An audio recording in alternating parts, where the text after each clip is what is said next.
Hello everybody and welcome back to Used and Reviewed. Today we're going to be taking a look at a PS Mini called Knight Fortix 2, which has been on the PS Store for a number of weeks now. Described by its developers Nemesis Games as a reverse turret defense game, your goal as the valiant Sir Fortix is to take over the castles in each level whilst avoiding and slaying the dragons and ogres that come for you. The mechanics of the game are fairly simple. You control the knight on the edge of the screen, which will move along a line known as your baseline. From here, the aim is to cut into the scenery and fill in the appropriate area. In doing so, that particular area of the level will change colour and alter the baseline. The aim is to fill as much of the map in and take out the castle on each level. Of course, it's not quite that simple. When you venture away from the baseline, you're vulnerable to attack from many types of enemies, such as dragons, ogres, archers and the castle's main turrets.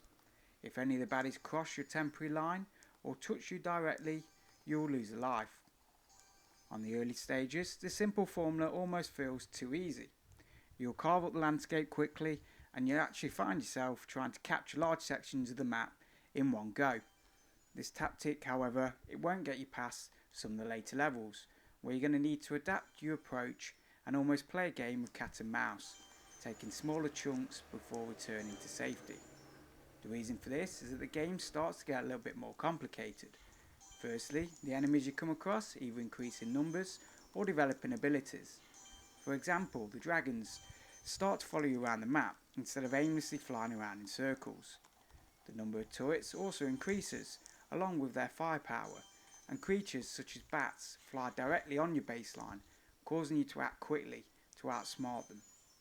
To add more depth to the game, some of the castles have high walls that you can't simply walk across, and you'll need to find ways around them. Some also have big doors that you'll have to unlock by collecting the various coloured keys dotted around the landscape. It's these extra little touches that add real depth to a game rarely seen in a PS Mini. I like that the way your character will move slower or faster depending on the surface you're travelling on.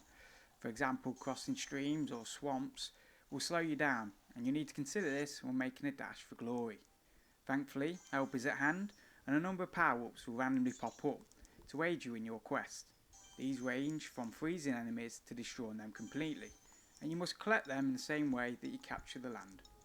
The graphics at first glance might seem simplistic, but they're actually quite detailed. Using the shoulder buttons, you can zoom right into the action if you desire, but of course this also narrows your view of the level that you're on. By holding the square button, you can actually pan the camera around the level to help you plan your next move or area of attack.